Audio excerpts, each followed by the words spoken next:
continent that is, suffering from a lot of terrorism and all those stuff. And so for us to clamp it down, we need to get that representation. So he's been a president not for only Ghana, but you can see clearly that he's leading a clear agenda of becoming a leader that is leading the drive of Africa, becoming a prominent continent that we all can be proud of. And so we need to push and support what the president is actually doing for Ghana and then Zambia. So on your screen is our first lady, who is taking her seat. Beside her is the first gentleman of the land, His Excellency John Dramani Mahama. On his right is the Foreign Affairs Minister, who is also, close to him, because actually he is moderating and ensuring that everything goes well when it comes to his travel outside the country. And so you'll be joining the feed and listen to what the president has for all of us. Even though he is addressing Ghanaians in Zambia, we are going to have a feel of what he has for us all. And so stay glued to your TV set. This is Ways of TV, as we promise you each and every day that you go all out for you. Which other media house could have done this for you? And so I know you are grateful for what you're doing, and so you'll be doing it.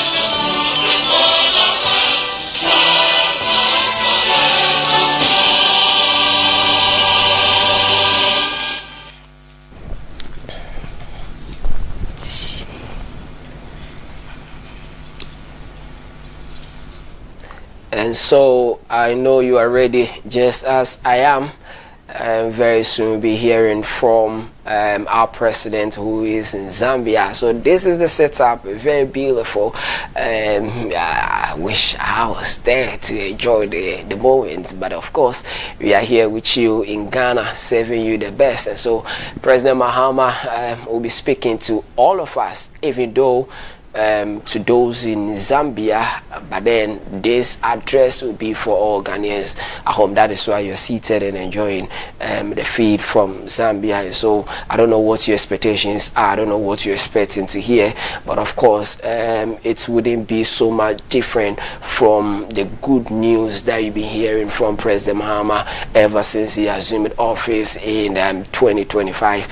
He's been doing the wonders for Ghana, and so this is what our expectations are. We expect him to continue to give us what we want to hear as a country, anything that will drive development. And so you join the feed at the moment as we prepare to listen to our president, who is currently in Zambia.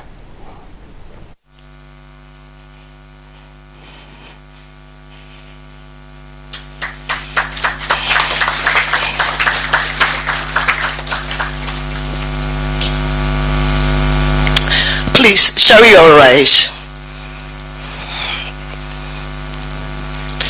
Our eternal Father, we want to thank you this evening for such an amazing gathering. We are so grateful to you for our president and his family. So grateful to you for his cabinet members. So grateful to you for everyone that is in this room. Father, I stand in all of you and I decree and declare your very visible presence will touch everyone in this place, and that their lives will never be the same. I decree and declare that the words from the mouth of our president will bury that which ought to be buried. We uproot that which ought to be uprooted. Father, we destroy that which ought to be destroyed. Father, I decree and declare that our president, the words that he will speak will be fire to lift up everyone in this room. Everyone that is discouraged will be encouraged. Everyone that is down will be lifted up. Father, I decree and declare that Ghana will feel the presence of the words of our president today. That Zambia will feel it, and the world will also experience it, and it will bring change that is needed for such a time like this, in the name of Jesus. I decree and declare that, Father, King of Glory, all the people that are under him will be on fire to turn things around for the nation Ghana, for Zambia, and around the world, and for their individuals and their families in the name of Jesus. I decree and declare that you will bless everyone. Say your name and be glorified. What an awesome God you are. Thank you for Ambassador. Thank you for what you are doing with her and her office. We are grateful to you. Thank you, Father God. In Jesus' name, amen. Amen. Please be seated. Thank you. Thank you so much, Pastor Grace. I think we can give her another round of applause. The fire alone, I believe, is firing us up for the evening. To continue, we would have welcome remarks by the head of mission, Her Excellency, Ms. Elizabeth Nyantichi. Shall we give her a round of applause to invite her?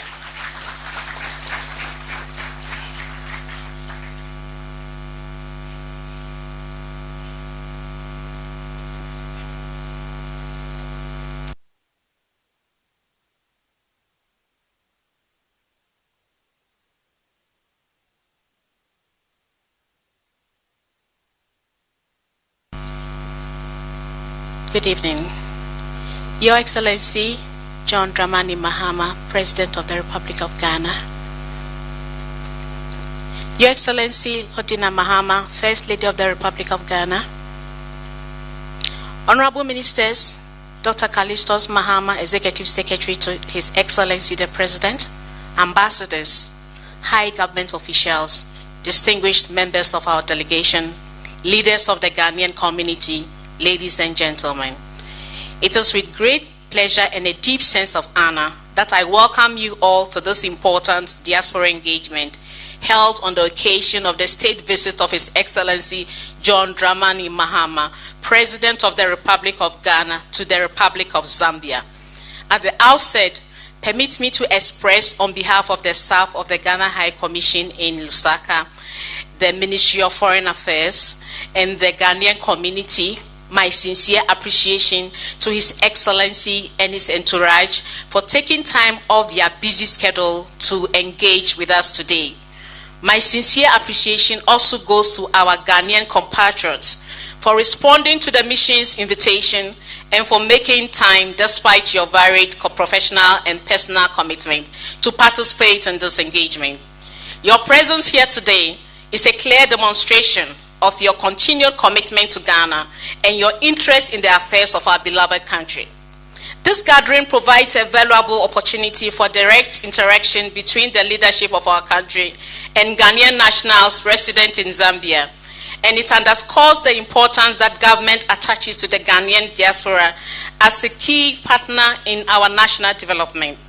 Your Excellency, the Ghanaian community in Zambia, though relatively small, is vibrant, hardworking, and well integrated into the Zambian society.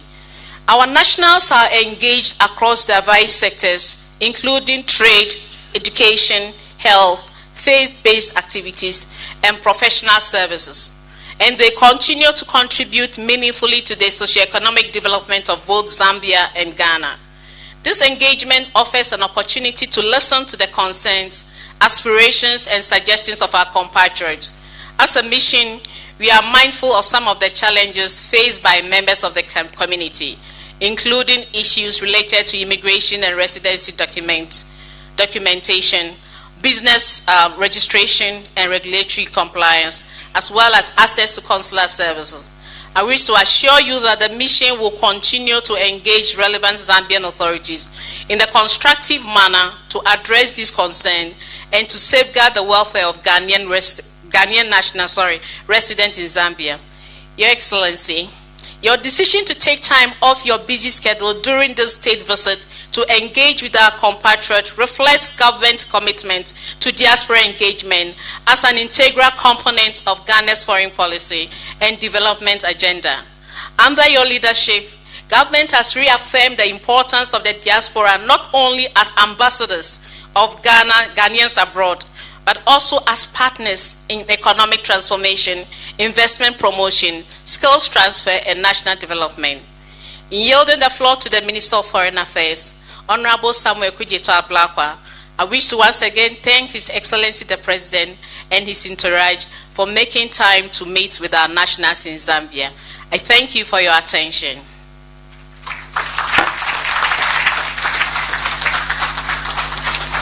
Thank you, Your Excellency, the High Commissioner of the Republic of Ghana to the Republic of Zambia. Continuing, we would now have a statement by the Chairman of the Ghanaian community, Mr. William Aidu.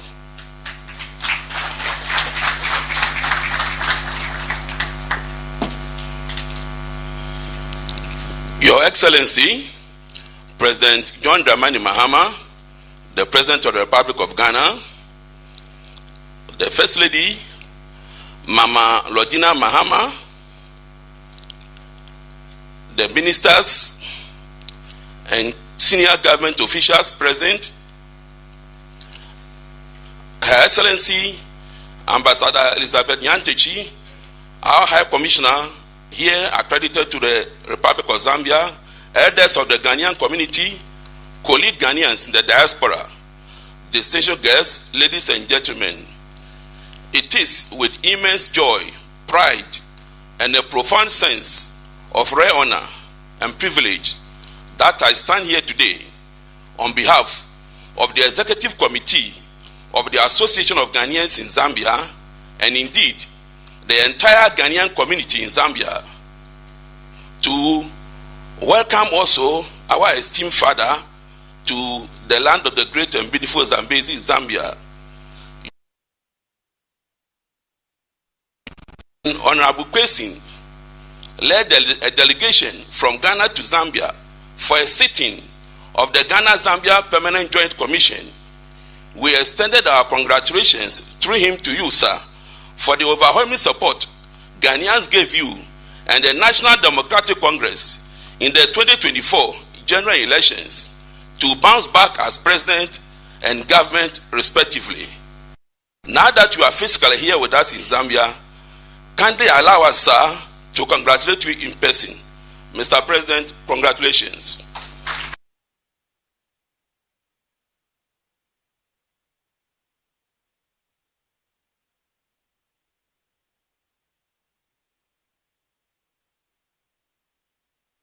An impartial development of our country, Ghana, has been truly transformative and progressive. Sir, we live outside Ghana, but thanks to social media, we are alive and awake to the happenings there. If it is not a road project being commissioned,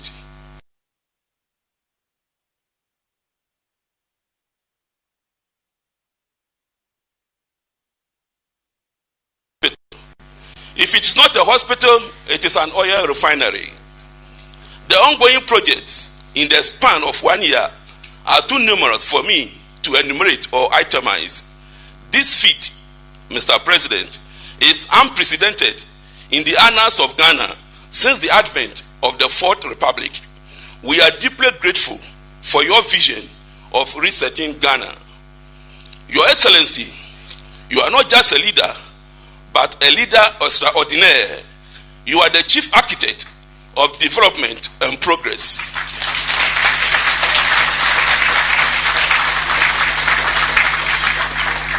You are the chief architect of development and progress, guiding Ghana, our motherland, towards a brighter, peaceful, glorious, and hassle-free future. Your Excellency, simply put, you are a beacon of hope, inspiration, and pride.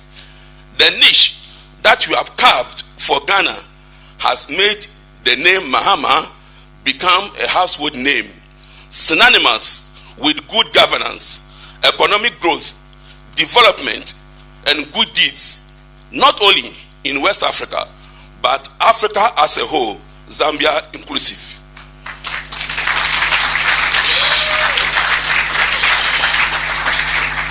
Your style of governance and actions have made us proud as Ghanaians, and we are also proud of you. Hence, we walk in the streets of Zambia with our heads high, full of pride and beaming joy.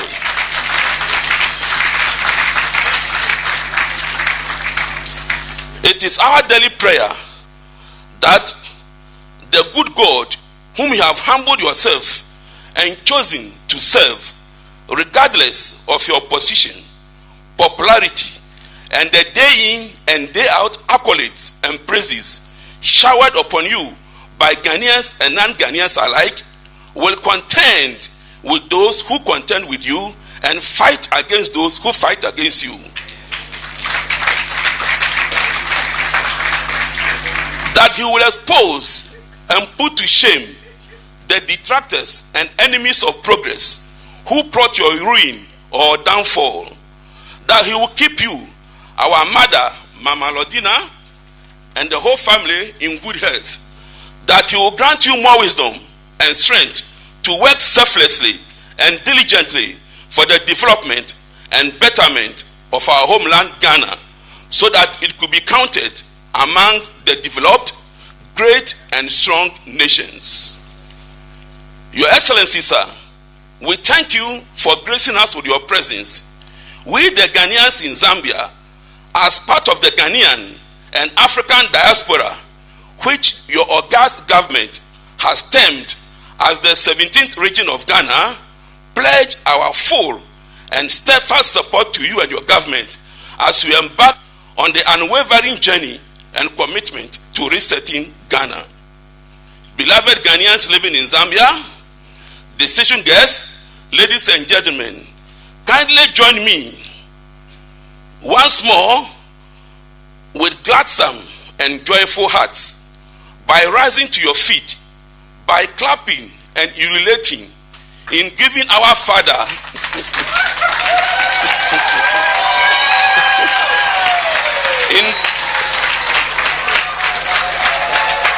in giving our Father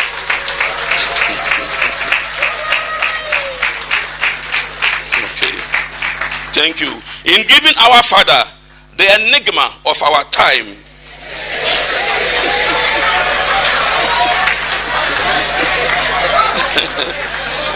The awesome, the amazing, the soft-spoken but firm, the energetic, hard-working and handsome one.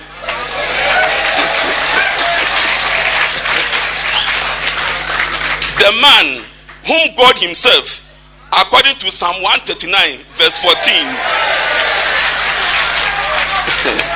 has fearfully, wonderfully, specially, beautifully and artistically made for Ghanaians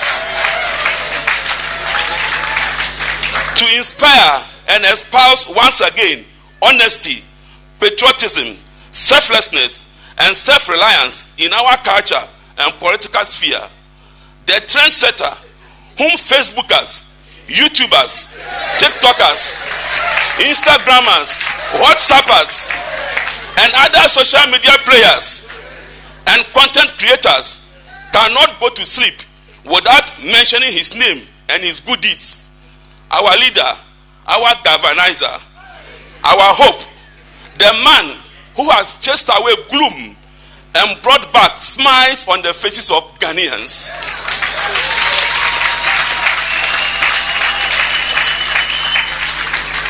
Our President, Dr. John Dramani Mahama, we give you a very warm and hearty welcome to Zambia.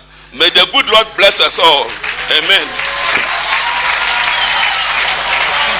Shall we give him a round of applause?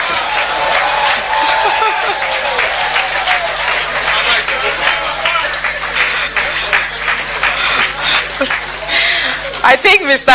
Edu was a literature teacher or English teacher.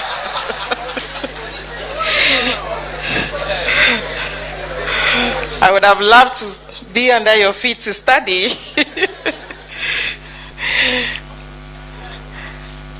We now have a statement by the Honorable Minister for Foreign Affairs, my Minister, Honorable Samuel Okujetu Ablakwa, the mover and shaker.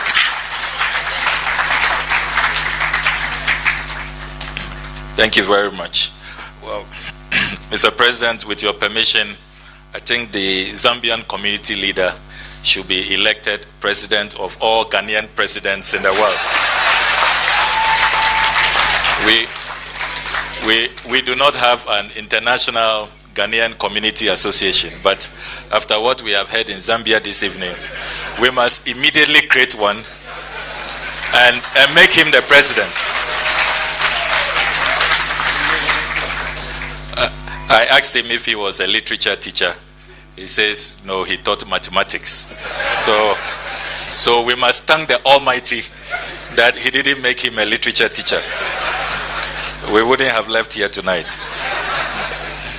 Your Excellency, President John Dramani Mahama, Excellency First Lady, Madame Lodina Mahama, our distinguished High Commissioner to Zambia, Honorable Ministers of State. I see the Minister for Education, the Minister for Communications, the Minister for Gender, the Minister for Government Communications.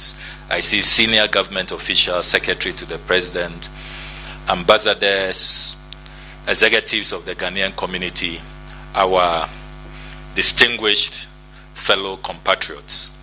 It is an honor to receive you this evening on this 3-day state visit. Her Excellency Ambassador Nyantechi informed us earlier today that she was expecting just a few Ghanaians, maximum 100. And that was the arrangement she made because per the embassy's register, we just have about 300 Ghanaians registered. Only to arrive here this evening, and we had to frantically call management of the hotel to bring in extra chairs. And we still see a lot of Ghanaians standing at the back. So a round of applause to all of you. We hope that you will all register so that Ambassador will update her records and will have a fair idea of the number of Ghanaians here. All of us as Ghanaians are extremely proud of the President, the Commander-in-Chief of the Ghana Armed Forces, His Excellency John Dramani Mahama. He makes all of us proud. Only this week, the prestigious DEVEX Power 50 listed the Ghanaian President as top 5 change maker, the most transformational leader.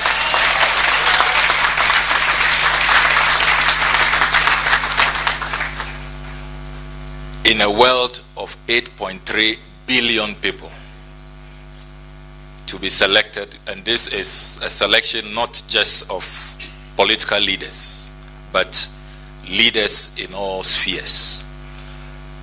President Mahama has brought back dignity, he's brought back honor, he's brought back our renown, which we had lost some years ago. And if you are foreign minister and you see the tall list of demands for his presence, for his time, and these days there's something going on that my colleagues at the foreign ministry say they have never seen before. Presidents reach out to us that they want our president to be their special guest at their events. We tell them that, oh, the time in UAE, the ruler wanted him this week. And we said, no, he's already committed to Zambia. He has a state visit in Zambia from the 4th to the 6th. So this is your event, 3rd to 5th. We are sorry, we don't think that he can make it. Then they say, oh, don't worry, if it's about logistics, we are going to send a jet over. We will pick him up. He should just do the opening ceremony for us on the 3rd, and then we will bring him to Zambia at our cost, no cost to you. So if that's your worry, don't be worried. And it's not the first time. There was a similar challenge. The president had to be at the Farmers' Day. The ruler of Qatar reached out that he needs him for his Doha forum. He wants to hold talks with him. And we say, oh, Your Royal Majesty, President has a very busy schedule. He has committed to the National Farmers Day, and he's a farmer himself. He loves his farmers. We are even scared to tell him about this your invitation, because he will not leave his farmers in Ghana. So, when is the Farmers Day? We give them the date. So don't worry. When he's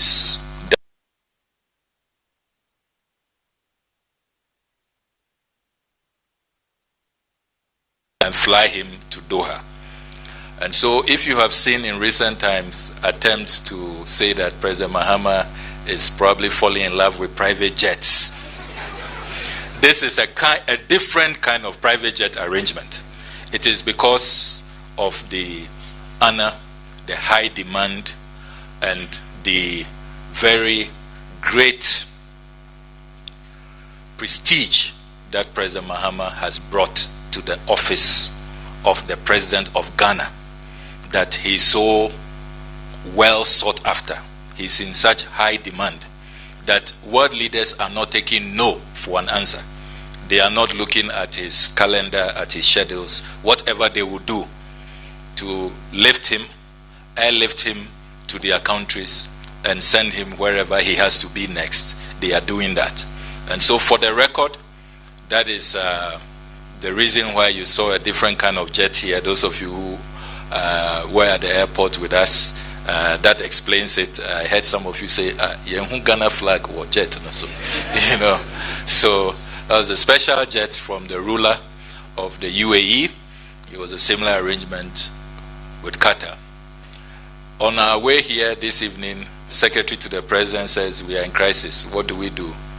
The Africa Union Summit next week, virtually all the leaders have requested for bilaterals, and international organizations are requesting for side events.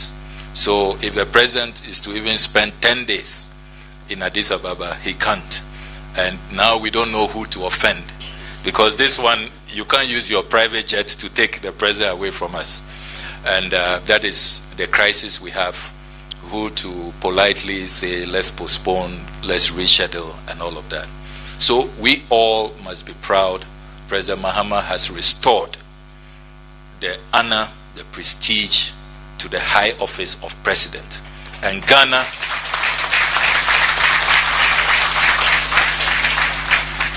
has taken its rightful place in the Committee of Nations. Those of you who followed developments at the last ECOWAS summit, you may have heard that all foreign ministers unanimously, when I tabled a motion that the Africa Union chairmanship is coming to West Africa, so Ghana is ready with our president who we contend is best for the job. All foreign ministers unanimously, not one. They were not afraid that they will be sacked when they go back to their countries. Some didn't even care if they are sacked because of Ghana's John Mahama. All of them put their signature on a joint resolution that when it comes to West Africa next year, February 2027, the Ghanaian president is most suitable, best fits the role to be the West African candidate, the sole candidate. That's what the resolution says, sole candidate. So they actually blocked everybody, including their own presidents, from even dreaming about challenging President Mahama. He's the sole candidate.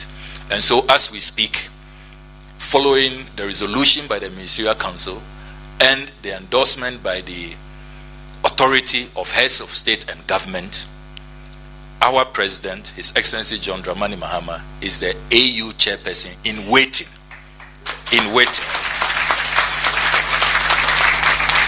So you can start addressing him as President of Ghana, Commander-in-Chief of the Ghana Armed Forces, and AU chairperson in waiting. So the whole of Africa, and since that resolution, all the blocs, everybody says, West Africa, you couldn't have given us a more suitable leader of our time. So, fellow Ghanaians, we all should support His Excellency the President he has told us at the Foreign Ministry that we should prioritize consular affairs, that our mandate is to seek the welfare of all Ghanaians abroad. And that is why he gave me special permission to excuse him from the UAE official visit and to travel to Latvia to pursue truth and justice following the assassination, the killing, the murder, however you call it, of a young Ghanaian student who had gone there to study at the Riga Technical University. The Latvian government said investigations are ongoing, but we want to tell you one thing: inform your president when you return to Ghana. We are so impressed. Many incidents happen to Africans. This is the first time that an African president has sent his foreign minister, and the government is pursuing a matter which could have been left for lawyers or only family members. It shows how you value the lives of your citizens. And let your president know that we will collaborate with you to ensure justice is achieved in this matter. You heard recently when Ghanaians were being deported on their way to Israel. And sometimes I take the flock. I am being attacked that I am the hawk at the Ministry of Foreign Affairs. People don't know that President Mahama doesn't joke with his citizens, and that I can't issue these directives without express authority from the president. It is the president who said, my nationals cannot be treated this way. How dare you? You have issued visas, invited my citizens to a conference in your country, and you detain them over 4 hours and you are deporting them. Foreign Minister, you know the tool of reciprocity under the Vienna Convention for Diplomatic Relations, 1961. Go and pursue your reciprocal duties. And immediately we did. And you notice that when we also deported 3, tit for tat, we were very measurable. It was a very equitable operation. Very measured. And we mirrored the same thing. Immediately they reached out to him, called for a truce, and they said, we will go and sin no more. That is the president we have. He looks out for Ghanaians everywhere. He will not sit unconcerned for Ghanaians everywhere in the world to be manhandled, to be discriminated against, or to suffer injustice. Immediately he calls us and he demands action to protect your interests. And that is why you will have observed that now consular matters are topmost. We have established student desks in all our missions to take care of the concerns of students, to be proactive, not to allow them to be stranded and to be demonstrating before government comes to their aid. You will have observed that we are now more responsive. We have reviewed our policies on responsiveness. We have invested in new communication gadgets so that multiple calls can be received at the same time. Because we told our ambassadors, yes, you complain that Ghanaian traditions, when they call, they have to greet everybody in the house and find out how you are doing, and so that's why when others are calling, they are not able to be reached. We said there's modern technology. We've invested in that, and I'm sure you can testify that our missions are now more responsive. We have also ensured that as a ministry, we are prioritizing your smooth mobility.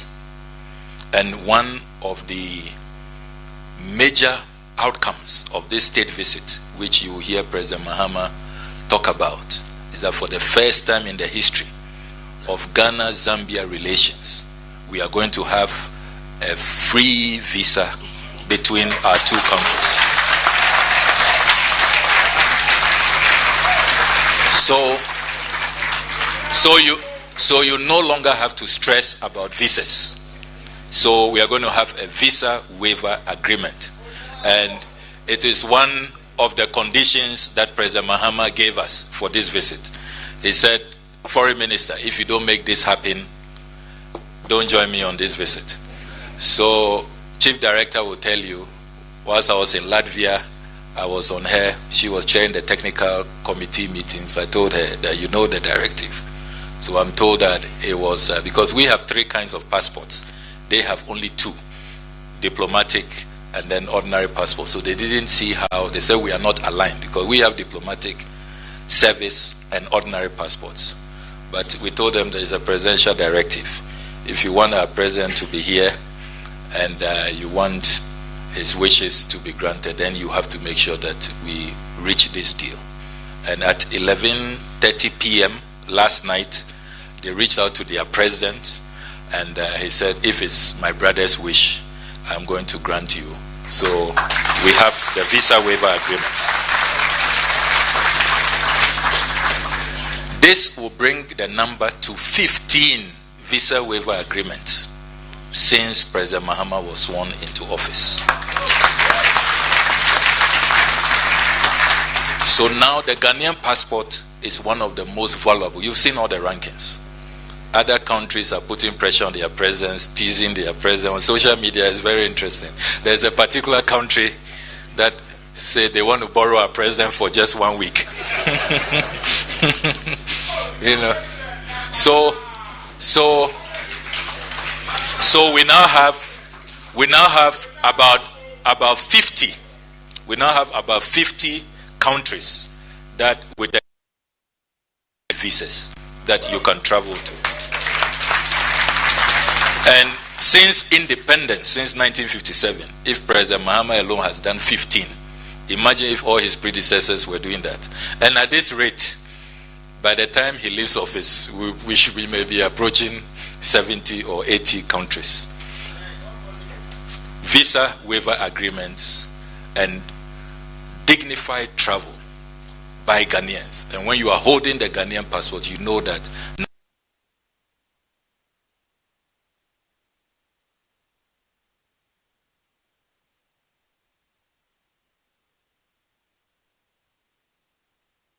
we have now moved from the outdated biometric passports. We now have chip embedded passports.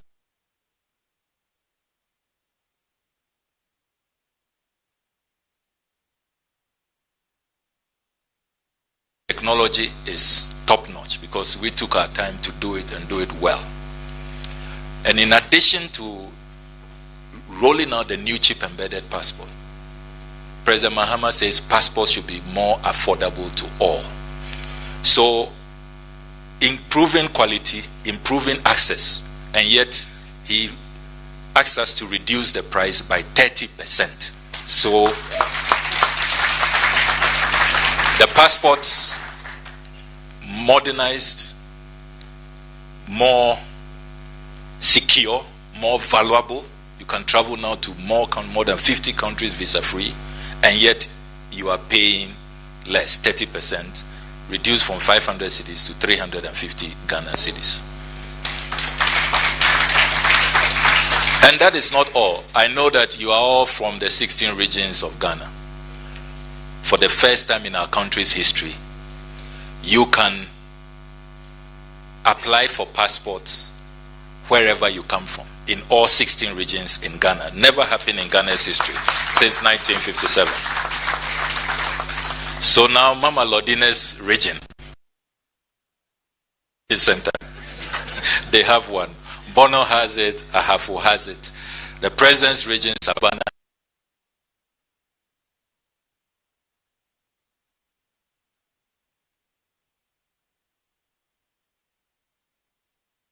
asked us to negotiate a lot of labor mobility agreements. So you are seeing that these days we are having our teachers, our nurses go to other countries. It is because President Mahama wants Ghanaians to enjoy the benefits of development. So all of us should support President Mahama. Let's pray for him. Let's continue to lift high since we came, we haven't heard of any incident. You are the typical good Ghanaian, no brushes with the law. Please continue that way and support the president so that he will continue to seek our interests, to seek our welfare, and give us that pride, that joy, that happiness, that betterment of life which he has dedicated his life to. So we thank the president very much for making time to be with us at this Ghanaian community meeting. Anytime he travels, he says that I want to meet my Ghanaians. Another round of applause for him. No matter how tired he is, he just arrived from UAE, but he said he must meet Ghanaians before his early morning schedules tomorrow. So, Mr. President, we thank you very much, and we are so grateful to you for the inspiration and for the vision. And you make me walk around as foreign minister with a very big head. My big head is always bigger because of President Mahama. Thank you very much. God bless you all. Thank you. Shall we give him a round of applause?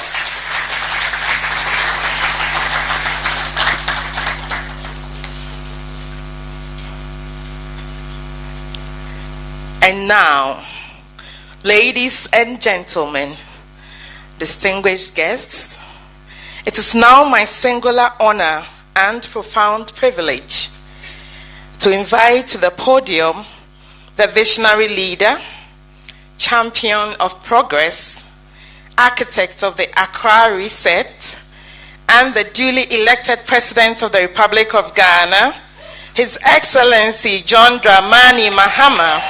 Your Excellency, the entire gathering rises in warm welcome. Akwaba, please grace us with your voice and inspire us with your words. Thank you. Thank you. Kindly resume your seat.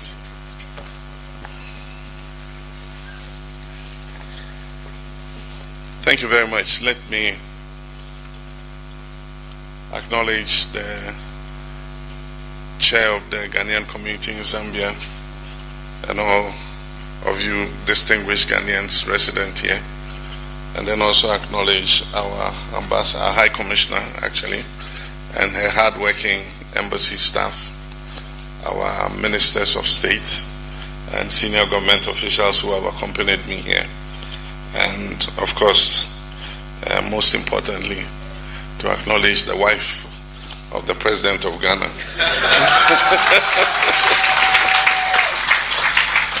Mrs. Lodina Mahama. I want to thank you for the warm welcome, especially for the welcome party that met us at the airport. Your enthusiasm was very infectious, and my arrival was being telecast live. And so your families back home saw you at the airport waving and cheering.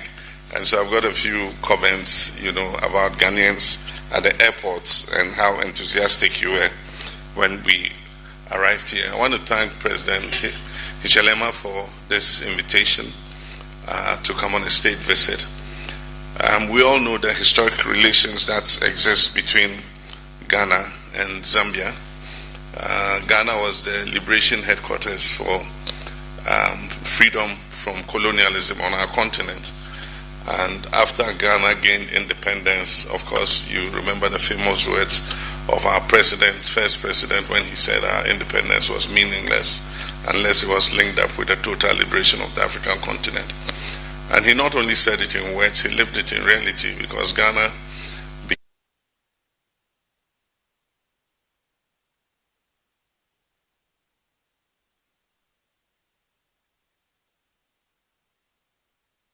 Africa lived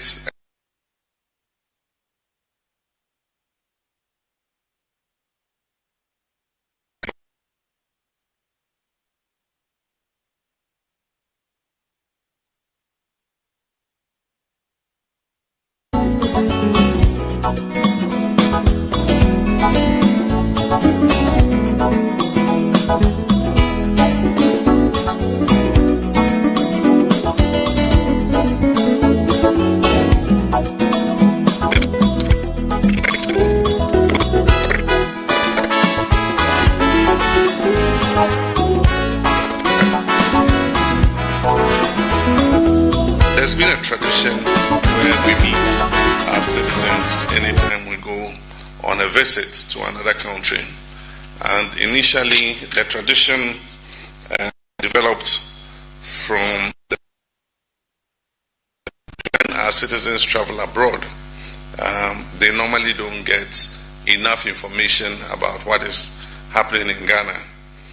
In those times, if somebody was coming from Ghana, you ask him to bring you newspapers, or if you wanted to read Ghanaian newspapers, you had to go to the embassy, to the media section, and see newspapers 2 weeks old just to acquaint yourself with what was happening at home. Otherwise, then it was letters from your relatives and all that. Or once a while, if something happens, then and it happens to be carried on the international media, then you know what's going on.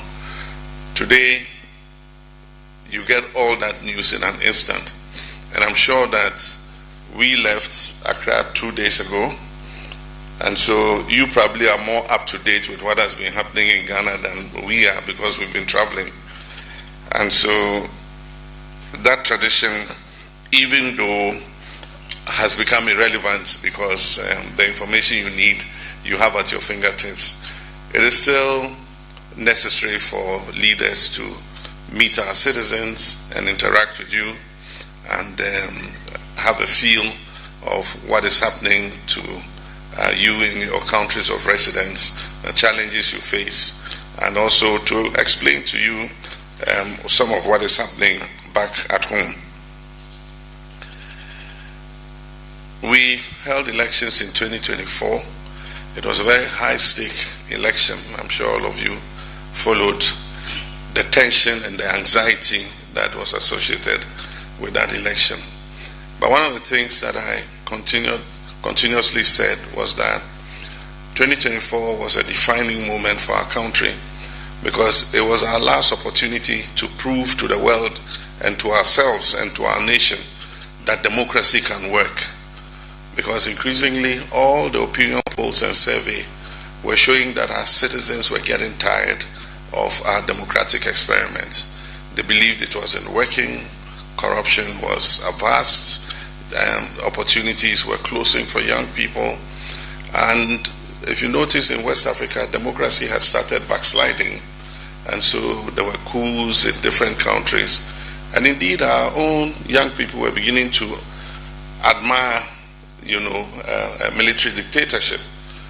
And so I said that this election was a make or break, and whoever won it had to take drastic action to ensure that we restore faith in our democracy. And so what I'm doing is not for myself, it's for our country, that we don't also fall into the same trap where we return to unconstitutional governance. I'm doing it for all of us. I'm doing it for the political elites. And so there are some severe decisions that one has to take, not because I enjoy taking them, but to reignite the trust of our people in our democracy. This has been an onerous responsibility, and I'm thankful to the people of Ghana for the overwhelming support that were given. Indeed, it's been unprecedented in the history of the Fourth Republic that any administration has been given a 2/3 majority in Parliament. And some people have asked me if I'm not a supreme leader. And so it puts an onerous responsibility on us, because it shows that Ghanaians' expectations are high. They've given you what you need in terms of support to be able to reset the country and create new opportunities for them and for young people. We inherited a country that was sick, let me put it at that. The economy was in crisis, governance was in tatters. We had so many issues in all sectors, in education, in healthcare, in agriculture. And most of all, we had defaulted on our debts. Our debts to GDP had risen above 100%. And nobody wanted to lend to Ghana again. Ghana was almost becoming a basket case. And so we fought the election on the overarching theme of the reset agenda. We said that our objective was to win power and reset Ghana in all sectors. And I likened it to when your computer freezes. However much you punch the key, it won't unfreeze. You have to reset the computer and then it will start working again. And so we said that Ghana needed a reset. Now the reset cuts across all sectors. It's not in respect of any one sector. It has to do with governance and looking at our constitution again, and that's how come we promised that under governance we're going to set up a constitution review committee to review our constitution and make necessary amendments in order to make it a living constitution that can serve us for another 30 to 50 years. And so I ignited that process as soon as I came into office, and the committee finished its work, presented its report. We are just at the point of announcing the Constitution Review Implementation Committee that will start the process of implementing the Constitution. The other side under governance on the reset agenda was accountability. That is the fight against corruption. People who hold public trust must be accountable to the people. And a time was coming when there was such impunity in government. It was like people just went into politics and government to enrich themselves. And so every week, every fortnight, there was a major scandal. And that was part of the reason for the loss of trust in the political elite. And so it was necessary to come and bring that to order. And first of all, to look at people who had abused the public trust and hold them accountable, but at the same time send a signal to our own people that if you cross the line like they have, you will also find yourself in the same position. We'll have to deal with you. I'll not be happy about it, but I mean, it demands that if you also abuse public trust, the law is the law. It must work and hold you to account. And then there was also the part to do with the economy. We had lost macroeconomic stability completely. We're in an IMF program. All the IMF indicators by the time we took office were off track because the government had done its best to a certain point, and just before the election there was a $360 million that was supposed to be paid, and so they had met all the triggers, and as soon as the $360 million was paid, that's it. They didn't take any action. All the agreements with IMF, you have to do this, you have to do this. So we came in January and the program was completely off track. And so we had to call an emergency meeting and got our finance team and everybody to start working to try to put the program back on track before the IMF review mission in April. And so from January to April, that is what we were busy doing. There were some agreements that the government had entered into with IMF. We're going to pass this law, we're going to do this, we're going to do that, we're going to review electricity tariffs, we're going to do this. And so we had to look at all those things and take all those tough decisions in the early days, you know, before April. Happily, when the mission came and did the review, we had managed to bring the program back on track. And so they gave us a positive mark for it, and the next tranche of the IMF support was released, and that gave a new lease of life to the economy. But we have made quite some good progress with the economy. I'll talk more about that. But under the reset agenda, another plank was agriculture for economic transformation, supporting farmers to produce more so that we could make food more affordable. And so we've launched several programs. Some of them are the ones you know, the Nkokon Kete program, where we give a family, a household, 50 chickens. These are not day-old chicks. These are about 4-week-old. They call them pullets. And we give them pullets because in the early time, when you give them day-old chicks. If they don't look after them properly, they are sensitive, they can lose them.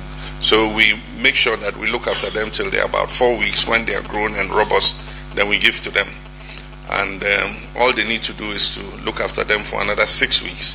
And we give them the food to feed the chickens for 6 weeks. And by 6 weeks, they've reached the weight where they are ready for the market. And so within 6 weeks, you sell 50 and you make your money. And you can register and take another 50 so that it brings an income into the household. But aside from the Nkukong Kite, there are other aspects, the vegetable program, and that has seen an increase in vegetables. There's also the promotion of commercial agriculture, that has seen an increase in grain production, maize, soya bean, and so many things. Indeed, we have to consider protecting our farmers now because the prices have dropped so steeply that the farmers are beginning to complain that they are not able to recoup what they put into producing the food. We also have under the reset agenda another pillar called the Big Push, and that is the Big Push for infrastructural development. The majority of the money for the Big Push is going into the road network because the road network had deteriorated so badly, and something needed to be done about it. And what pushes a country's progress and in transformation is the possession of good roads to be able to move people and goods very quickly across the country. It is what catalyzes the growth of countries and their economies. And so there's no doubt that a big chunk of the Big Push money had to go into roads. But some of it is going into education, is going into agriculture. We're setting up the first 11 farmer service centers where we're going to bring tractors, combine harvesters, threshers, plows, harrows, trailers, everything. And we're going to put them in the food growing areas. And so the farmers can go there and seek the services of these equipment in order that they can expand their agriculture. We also have the Accelerated Export Development Program, which I chair personally, the council that is responsible for this. I am the chair, and we meet once every quarter to look at the export numbers and see how we're doing in terms of improved export. But of course, the most important and critical task was the economy.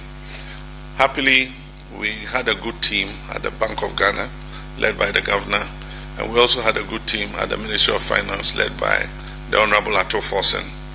And for the first time, I've been president before, and when I say for the first time, I've seen the best working relationship between the bank and the Ministry of Finance.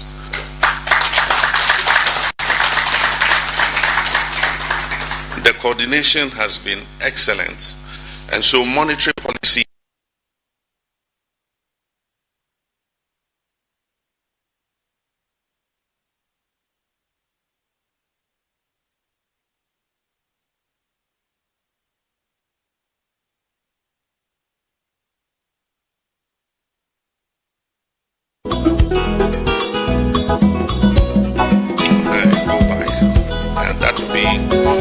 a replacement of what you normally would call the economic management team. And in this case, myself and the Vice President are both on that presidential advisory group.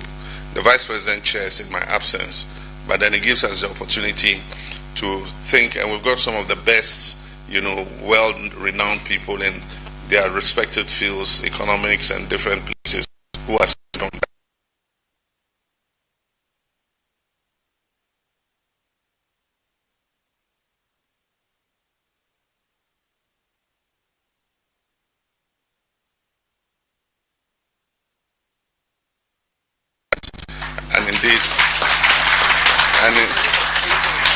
And indeed, when we were just getting off the plane, the news broke that it had fallen further to 3.8%. But indeed, the wonder of this economic turnaround is some guy called the CD. He has been beaten and battered over the years, and he surprised everybody in 2025 with an astounding performance.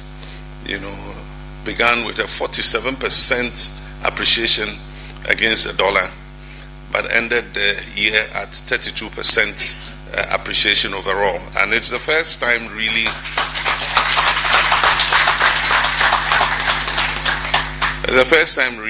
the cedi, since it was redenominated, has appreciated in value at that time. And it has been through very hard times, even in times when the cedi has still struggled. This time we didn't lock the dollar, but the cedi itself has punched the dollar and subdued it, and it's created an improved situation in the economy. The economy is more stable, it's more predictable, more available to investors and to manufacturers and producers, and so it's created a conducive environment for investment. The foreign direct investment figures are not yet out, but in 2024 I think that it was 700 million. Preliminary information I have is that by the time they finish calculating for 2025, we'll be pushing almost 2 billion in foreign direct investments, and that's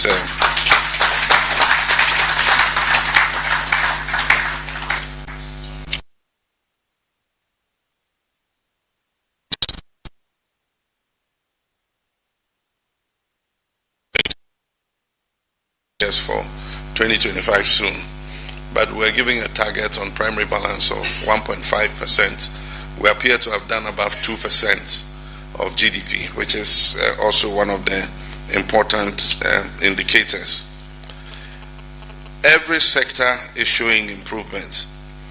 The energy sector, we've paid down the energy sector debts. We've paid for the gas that we've been consuming for electricity.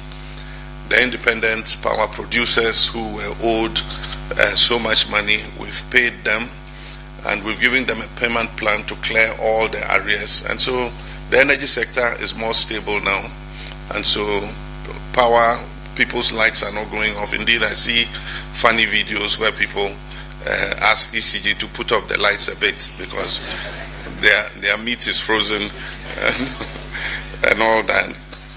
And so the energy sector is going quite well. There's also ECG. I was a very sick man. ECG has recovered, and collections that were as low as 1.2 billion or 1 billion a month have risen to 1.9 billion and still rising. Miracles continue to happen. Tema Oil Refinery, which was comatose for so many years, 7 years, has kicked up and has started refining crude oil in Ghana again. Several of the state-owned enterprises. The good thing is when Tema Oil Refinery is working, it allows us to get petroleum products at a lower cost. That is what is contributing partly to the reduced cost of petroleum, because when they bring the crude oil and they process it, we get more volumes and we don't buy at spot price on the international market. And so they are ramping up. They are not at full production yet, but once they do, it will inure to the benefit of our country. Of course, the price of crude oil has dipped, and that is partly contributing for the better prices that we're getting. And then also the cedi appreciation has also contributed to that. State-owned enterprises are turning around and making profits instead of losses. We are asking all of them. There are many state-owned enterprises who for 7 to 8 years have never produced an annual report. Meanwhile, it's obligatory for them to do it. This year I said, woe betide any chief executive of a state-owned enterprise who by the end of April, which is the target date, has not done your audits and presented your annual reports. I won't say what will happen, but and so we've seen also improved economic activity. Business is booming, and one sign of booming economic activity is travel congestion. And so more people are using their cars because first people couldn't buy fuel. They would not drive unnecessarily. But now that fuel is more affordable, people are using their cars more and going to places they wouldn't have gone before. And then apart from that, once business is booming, people want to go around and be able to chase opportunities and all that. And so we need to see how to expand the road network, find alternative routes and all that in order that we ease the congestion. I have my little brother Haruna Idrisu here, who's been anchoring the education space, and he's handled, first he did the National Education Review exercise, which gave us what the challenges in the education sector were, and he has been responsible for implementing those solutions. And one major headache was the free SHS. We did not have dedicated funding for the free SHS, so most of the time a term will end, a semester will end, and the money for the schools has not been released, and so the quality of the food was poor and affected teaching and learning in the schools. Happily, working with the Minister of Finance, they fixed that. We have dedicated funding for the free SHS. We uncapped the GET fund, and the portion of it that was uncapped yields about 3.something billion, 4 billion. And so we dedicated all that to free SHS.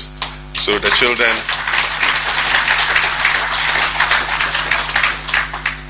children are getting better food. I don't hear many complaints about quality of food again. We're expanding infrastructure in the schools so that we can take in more children. We're improving. We have 3 categories of SHS. We have category A, category B, and category C. Everybody wants his child to go to a category A school. If not, then a category B. And normally nobody wants the category C. And so we are going to start investing from this year to improve the category C schools to category B, and improve the category B schools to category A, so that children can get a fair opportunity to be able to learn. And so that is also improving things. The basic school level has been neglected. The previous government focused just on SHS because it was their flagship program, free SHS. So you go to many schools and they had no textbooks, no school furniture. Children were sitting on the floor and learning. This year we're going to provide 2 million pieces of school furniture. We want by 2028. One by 2028 that no Ghanaian pupil will sit on the floor or lie on his stomach to write or to study in school. And so, I mean, I can't talk about every sector, but in healthcare, we have the Ghana Medical Trust Fund, otherwise called Mahama Cares, which is supposed to cater for non-communicable diseases. These are kidney disease, liver disease, cancers, strokes, cardiothoracic sicknesses and all that. These are very expensive to diagnose and treat. And most often when a member of the family comes down with a non-communicable disease, the family spends a lot of money to try to diagnose and treat the person. The drugs are expensive, diabetes and all that. And so government decided that we'll lend a helping hand to Ghanaians who are suffering those diseases. But we must make a change in our lifestyles. These are mainly lifestyle diseases. They didn't exist before. Our fathers didn't have cancers and diabetes and all that. But because we are sedentary, we don't walk, we don't farm the way our fathers used to do. Wherever we go, we sit in cars and all that.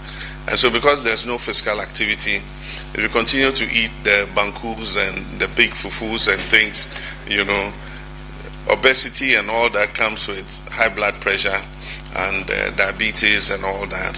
And so while trying to support those living with non-communicable diseases, we must start a strong education campaign to teach Ghanaians how to live well so that they can avoid these diseases and live a longer life. There's also the primary health care that we're going to start this year. The primary health care is going to guarantee access to health care for everybody at the CHIPS compound level, the health center level, up to the district hospital level. If you're a Ghanaian, you have your Ghana card, you don't need to pay an NHIS premium. You go, you show your Ghana card, you're entitled to free treatment. And so that will revolutionize. But the part I like about it is the community volunteers. In every community, there's going to be a community volunteer. He'll be equipped with basic equipment, or either the community pharmacy would have it, where they can just prick your finger and see if your blood sugar is normal, and then they can check your blood pressure to make sure that you don't have hypertension. And if you have, we're going to supply them with generic drugs that are cheap, and so you can buy those generic drugs and be able to, you'll be giving them free actually. You get those drugs and to be able to treat yourself. They will do, every 6 months you must go do a breast check to avoid breast cancer. We'll do pap smears to make sure that women are not suffering from cervical cancer. So the community volunteers will be responsible for that, and they'll have a community record of everybody, and so they're able to, when we go, we can get a report and see what the health profile of the whole community is. But all in all, we have a great team. I couldn't have done this alone. I have a team of young, ambitious, hardworking ministers and government officials supporting me, and they bought into the vision that I have. And so we're working together as a team. I'm not doing this alone. My ministers are up to the task. They are very energetic. I call them at odd hours of the night. My ministers here, Sam George Haruna, my Minister of Government Communications, I call him at 2 a.m. And Finance Minister, as for him, I am always, if I could do, I'll move and live in his house. Because the number of times I call him and summon him to my house. But they are a great team, and everybody is working very hard, and that is what is producing those results. And I'm sure that in 2026 they're going to work even harder. But just to conclude, I want to thank you, the members of the diaspora. A lot of time we focus on the remittances that you bring home. Those are not the most important things. There are other things that you do, like bringing skills back home after you've lived outside and worked for some time. You bring new skills that we didn't have. You get enlightened about new ways of doing things, and so you're able to bring back those new ideas home. And then aside from that, some of you, after you're finished, you come back as entrepreneurs. And so today when you go, some of the foreign direct investment that comes in is not from foreigners, it's also from Ghanaians who are relocating back to Ghana to set up a business, and it provides employment for our young people. And so that's a good thing. But aside from that, you are ambassadors of Ghana in whichever countries you are. And any country I go to and I ask about my citizens, they say, oh, Ghanaians are the best behaved, very well behaved.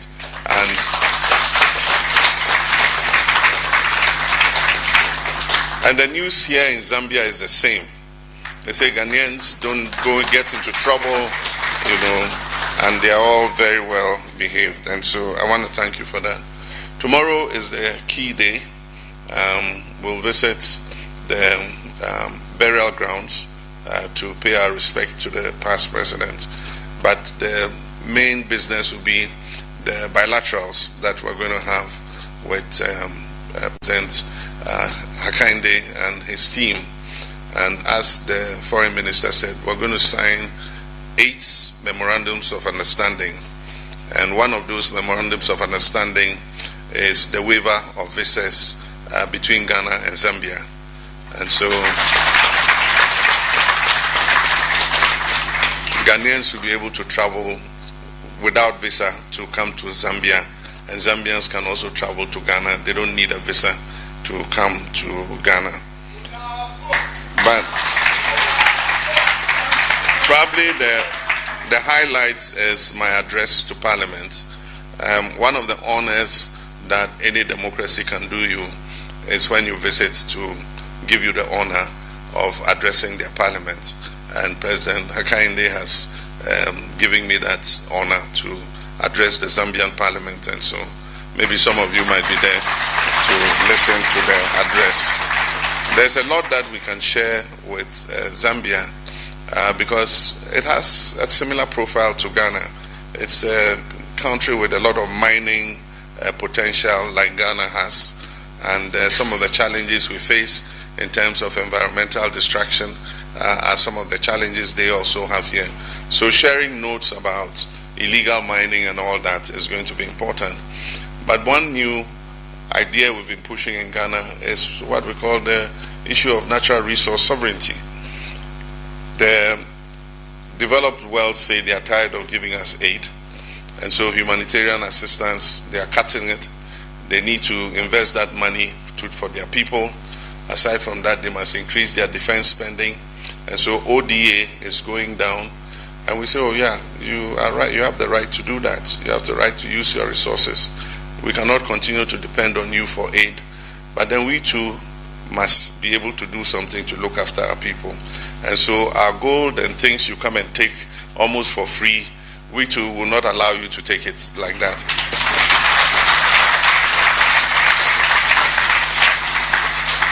And so one of the first things we did, our most abundant mineral wealth is gold, and then after that you have manganese and bauxite and all of it. And so when we came, it was virtually a free-for-all. The small-scale mining sector was producing 63 tons of gold per year, 63 tons. And out of the 63 tons, the money that was repatriated in dollars back to Ghana was accounted for by 40 tons. And so it meant that the forex generated by 23 tons never ever came back to our country. When we established the gold board and put in the new regulations, the production from the small scale sector jumped from 63 tons to 104 tons in 10 months. Because the gold board was established in April. And so April will be 1 year since we established the gold board. But in 10 months, gold exports from the small scale sector has jumped from 63 tons to 104 tons.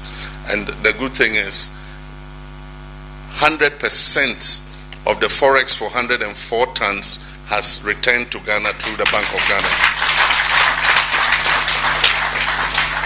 And as you've heard, in 10 months alone, $10 billion have come into the Bank of Ghana from our gold exports from the small-scale mining sector. And that is why there's more foreign exchange available. And so people have found that hoarding foreign exchange or hedging foreign exchange is not necessary, because the dollars are not going to go anywhere. We're generating enough dollars, and we'll generate even more. Because when the world is unpredictable, people hedge in gold. And as you must have heard, gold hit the $5,500 mark when presidents are throwing tariffs around as if they are sharing, a pancake. Then it creates instability in the world, and it makes Ghana laugh all the way to the bank.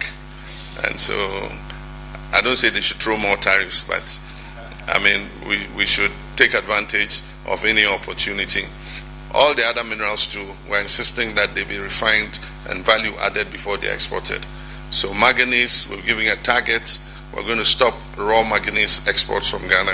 They must set up the plants to process the ore and produce the finished product. Bauxite is the same. For bauxite, there's already a ban on export of raw bauxite, but we're pushing it so that we can put up the refinery, produce the alumina, give the alumina to Valco to smelt and then export the finished aluminium products. And so far so good. And I want to thank you for taking time off, for coming to meet me at the airport, but also for taking time off to come and meet with us here. Thank you so much. God bless you. We give him a standing ovation.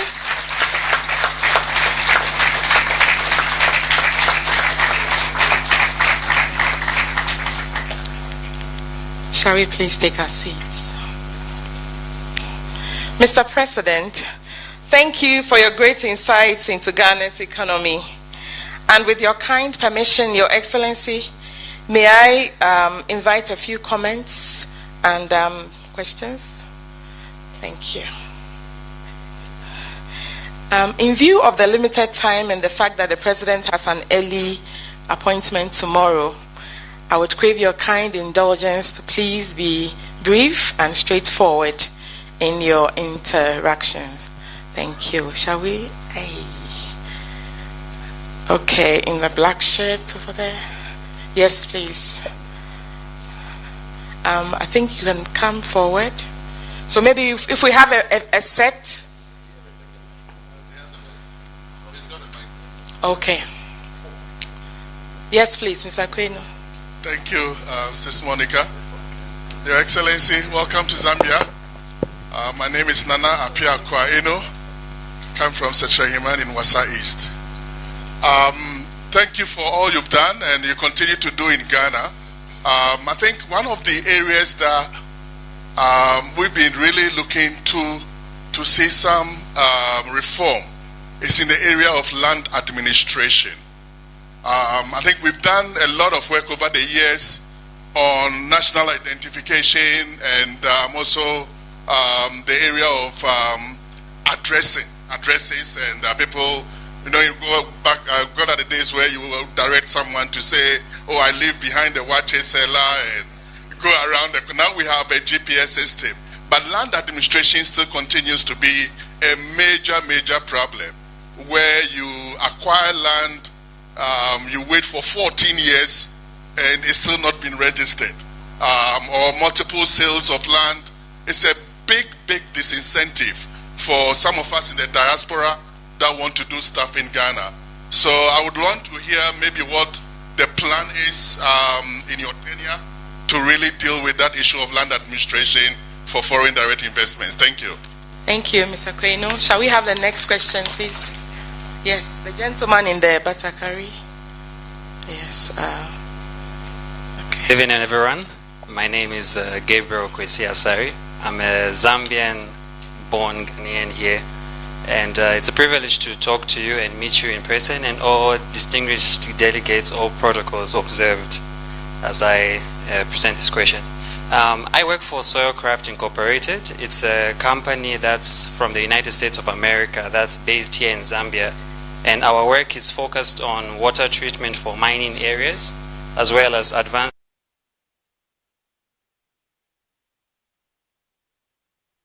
So our advanced agronomy work helps small scale to large scale. We're talking about major cooperative agricultural production so that we can improve food security as well as improving efficiency in quality of irrigation.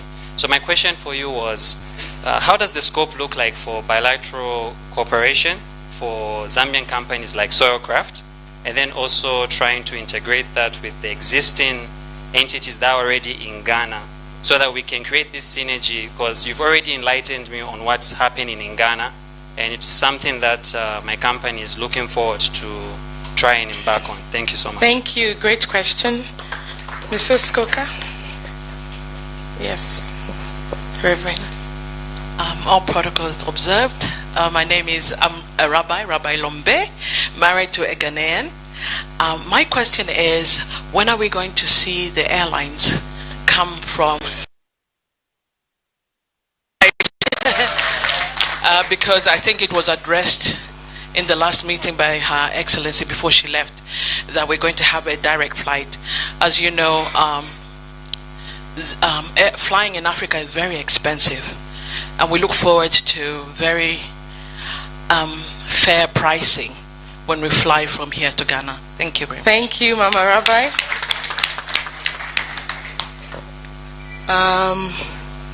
The gentleman at the back, could you please stand so they locate you easier?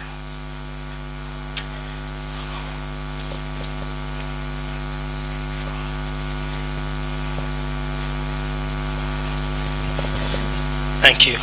All protocols observed. Thank you very much for visiting us here in Zambia. And I see myself. Mr. President, you remind me of my Prime Minister in Barbados, Mia Motley.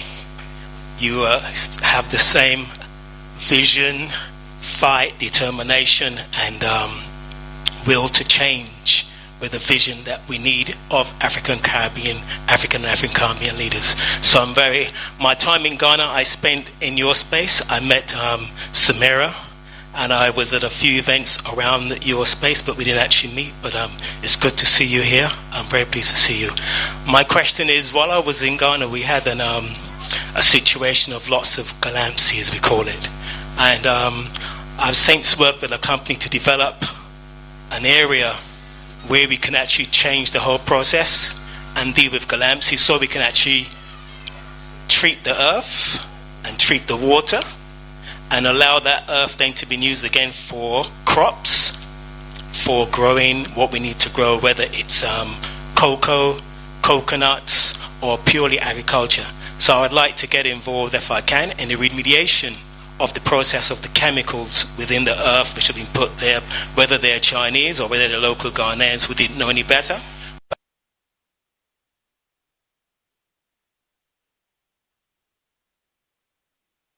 The land. Thank you. Great comment there. The next question. Yes. The lady in the brown. And that will be the last. Yes. Good evening, Mr. President, fellow Ghanaians. Indeed, it's a privilege to see our president here. First of all, thank you so much for your wonderful presentation. My name is Gloria Adeji, HR Consultancy for Risk HR Zambia.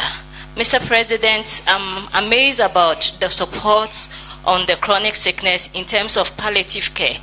I will plead with you, if there can be a support for families that families are faced with this palliative care when it comes to those cancers, because it's difficult in managing. So if there can be education and training and voluntary participation, it will help. Thank you so much. Thank you. Thank you. Thank you very much.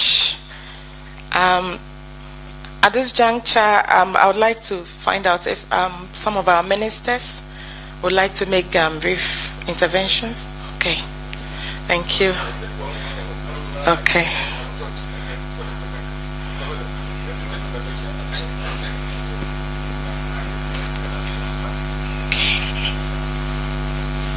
Thank you very much, Mr. President. As you noted, when the foreign minister was speaking, he highlighted Ghana, Zambia, and one of the MOUs to be signed tomorrow is an airline agreement.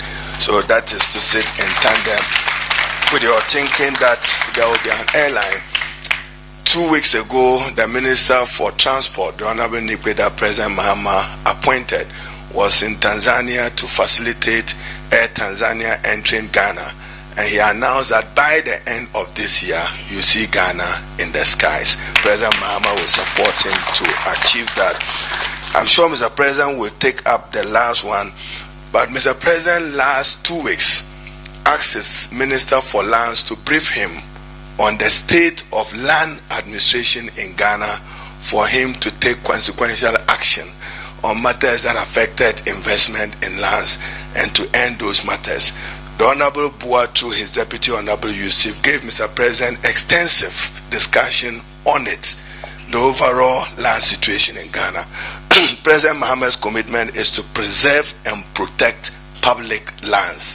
The days of grabbing public lands is over, and will not happen under his watch as president. He gave the minister that assurance. We've taken note of it. There is a new land administration thing that is being developed between the Ministry of Communication and Lands. Maybe Sam George will take it. So to assure you that you have progressive, transformative President Mahama who is resetting Ghana, be assured that he means well. He assumed office acutely aware of the challenges of the economy, and one of your major concerns is justice. The wheels of justice run slowly, but it will grant to a necessary process. So be aware. Thank you, Mr. President. Thank you very much, Your Excellency. I think that I'll just throw a bit more light on the land reforms that are underway. Relative to the NDC's manifesto, the Reset Agenda manifesto, if you read under the land section, we promised that we were going to digitize the land registry department. And so the Minister for Lands and Natural Resources has written on the back of the first cabinet AI retreat, cabinet level AI retreat that was held on the African continent, was under the instructions of President Mahama, where the entire cabinet was sent out for 3 days to do case studies on what we could deploy AI in each sector. On the back of that, the Lands Ministry has asked for the Ministry of Communication, Digital Technology and Innovation, where I serve the President, to start the processes with the Lands Commission to use blockchain technology to begin the registration of land assets. Now, anybody who is familiar with blockchain technology knows that once we verify and authenticate the ownership of the land and place it in the ledger, it is locked. It is immutable, it's unchangeable. Not even, respectfully, Mr. President, can change the ownership. So then, once we start that process and authenticate ownership of land and lock it in that blockchain ledger, it then means that when you buy your land, or you're going to buy your land, and you go to the Lands Commission and they give you the ownership of that land, you know that that land is yours. So when you work here and you want to come back home and buy land, you know that this is the real owner, this is the real family, this is the real stool that owns the land. You buy the land, your title is preserved in that ledger as well. And the issue of double and triple sales of land will come to an end. So that's part of the Reset Agenda. Thank you very much, Mr. President. Thank you, Mr. President. Would you like to intervene? Thank you.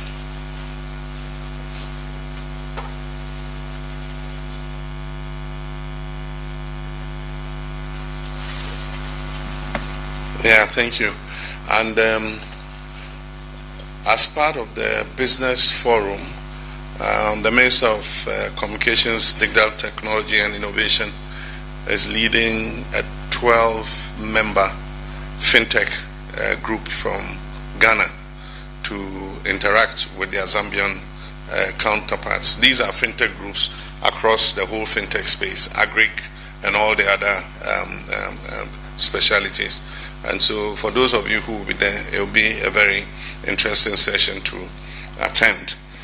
But like you said, we're introducing blockchain technology to ensure that we digitize the records of the land registry. The issue with land administration, one is the registering of title and processing of land documents, and that's what we are dealing with as government. But there's also the other side, where land belonging to families and chiefs, are double sold to people. And a lot of the time, people who go to buy lands don't even go back to the Lands Commission to make a search to find out whether the person selling the land to them is the real owner or not. And so they pay the money to somebody, and then the real owner pops up and says, but that land doesn't belong to this. Or sometimes it's a family selling it, and one person goes and sells it. You pay the money to him, and then another pops up and says, oh, this one, he was brought as a slave. His great-grandfather was a slave. He's not part of our family. He had no right to sell it. It's just such a mess. But if we educate Ghanaians that anybody who wants to sell a land to you, ask for a copy of the document, Once we've digitized the records, you go to the lands registry, they will look at it, they will have the record of the land from where it has passed to who, and who owns it currently. And then when you're dealing with that person, you know that legally you are dealing with the right person.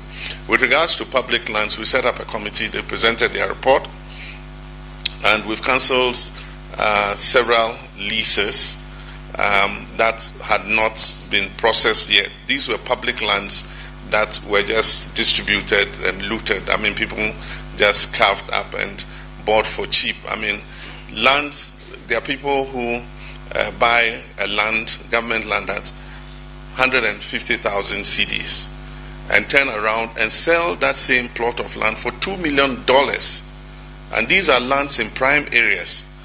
And yet if you look at the value that they are giving and how much people buy them for and turn around and resell them, it just doesn't make sense at all. And so we've got a committee. They've mapped out, not only in Accra, all the regions, what the status of public lands are. In some places, people have finished building and are even living in the houses. It will be difficult to say, look, we're going to break this house and take the land back. And so in those cases where they have processed title, then what we're doing is we're asking them to pay the true value of the land. The land cannot have been 140,000 cedis in airport residential or somewhere like that. You know, so, but those that were in the process of being done at the time that we came, we have halted that process and we're taking those lands back. But when we take those lands back, it means that we must find a proper way of making sure that, you know, another group won't come and start selling them again. And so I want to bring something to Parliament about divestiture of public property. If you want to sell public property, you would need the approval of the representatives of the people. And so any public land processing will not be processed at the Land Commission unless it is ratified in Parliament. This will stop the rampant sale of government assets. Today, TOR is working again. There was an attempt to hand over TOR to somebody for 15 years, you know, and I mean, really, what say do the people have? So one government without the say-so of the people's representatives. And so if we pass that divestiture bill that protects public property, includes lands, includes all kinds of things, before you can want to auction property or sell off a public land or sell off a government factory or something, you have to go to the representatives of the people. And if they think that it is fair, they will approve it. If they think it's not fair, they don't approve it. And if they don't approve it, then it can't happen. And so I've asked the Attorney General to work on something. With regards to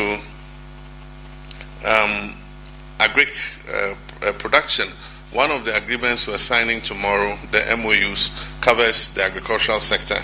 And so we can use that as a framework, you know, for collaboration in that sector. I know that in East Africa, agriculture is very prolific, and there is a lot that we can share together. We're also trying to scale up small and medium farmers into large-scale farmers.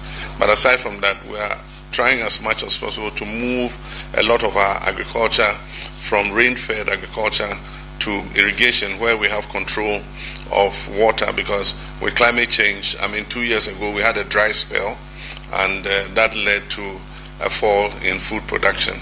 And so we're investing in irrigation, bringing land under irrigation and settling the farmers on it so that they're able to improve their yields. Honorable Haruna has talked about the airline. One of the agreements, MOUs tomorrow, is a bilateral air services agreement.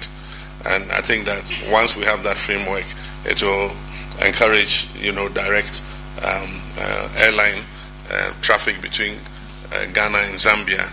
Ghana is in the process of restarting national airline. Ghana Airways was one of the first airlines in Africa, ourselves and Ethiopian Airlines.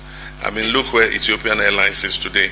And Ghana Airways was liquidated just because of a debt of $80 million.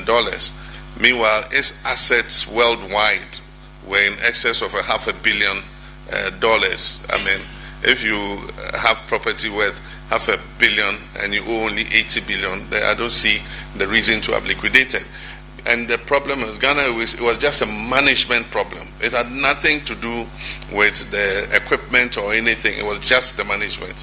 And so we should have found a way of, rejigging the management. And I'm sure that it would have been a much bigger airline. It would have been like the Kenya Airways of this world and the Ethiopian Airways of this world.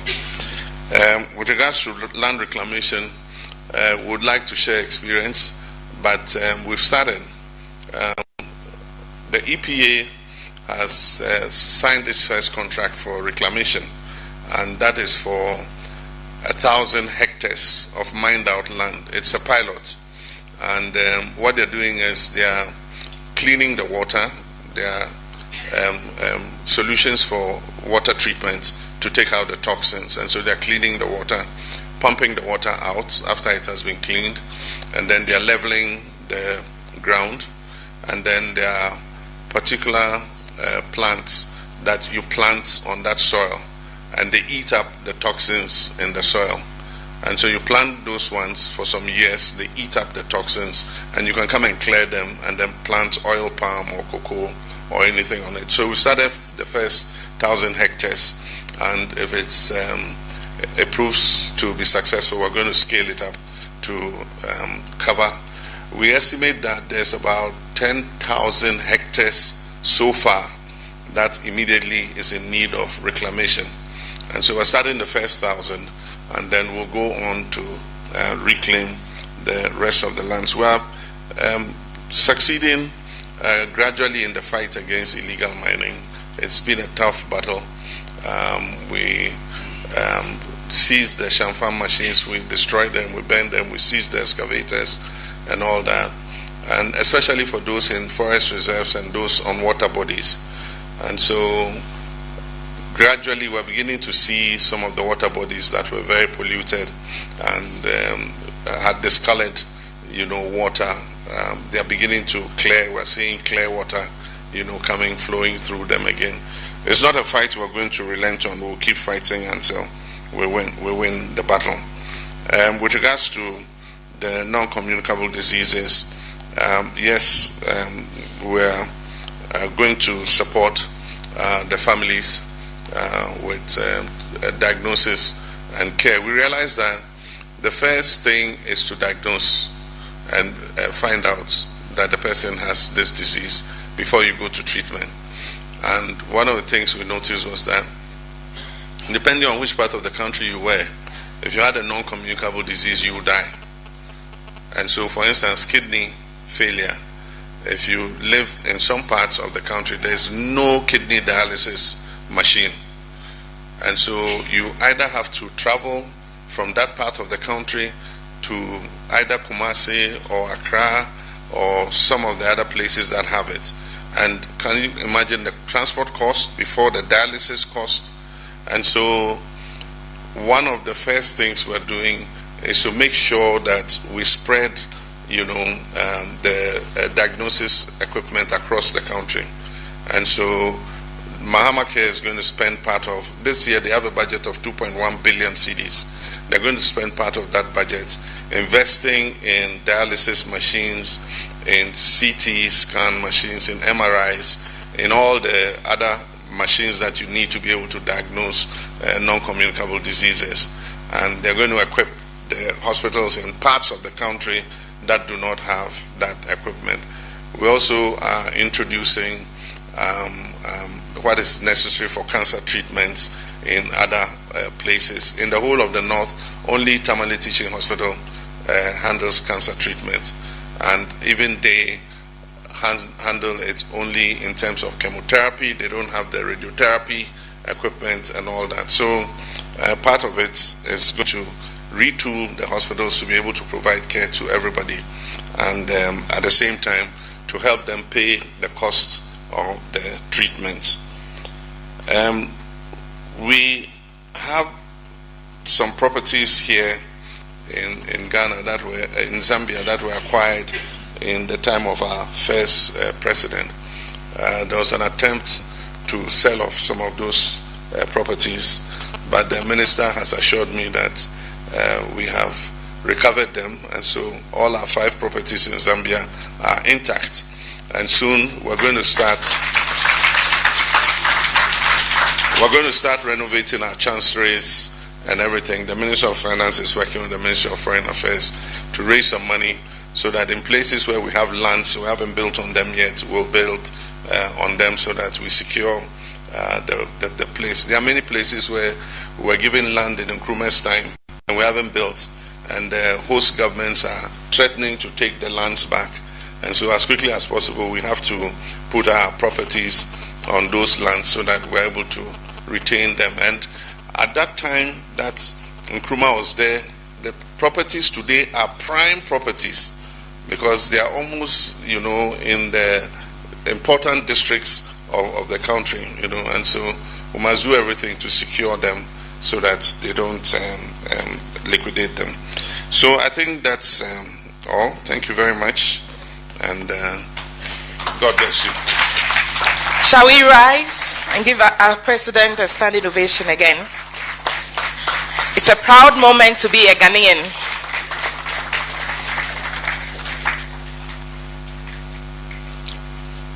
Yes, please. We would have vote of thanks. So if...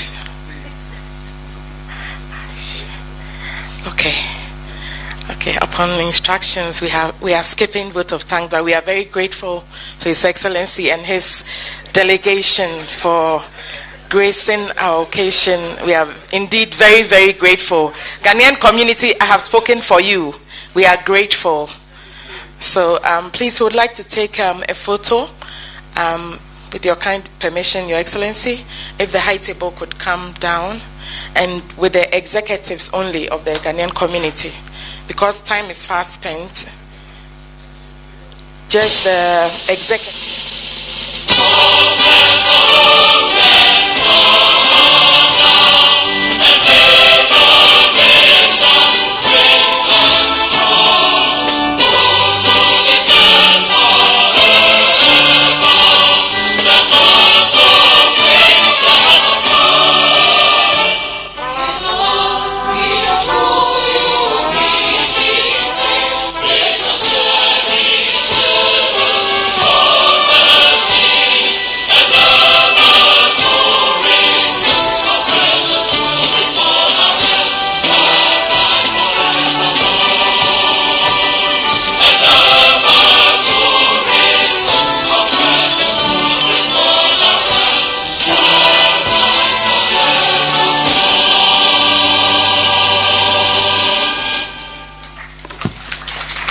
Thank you.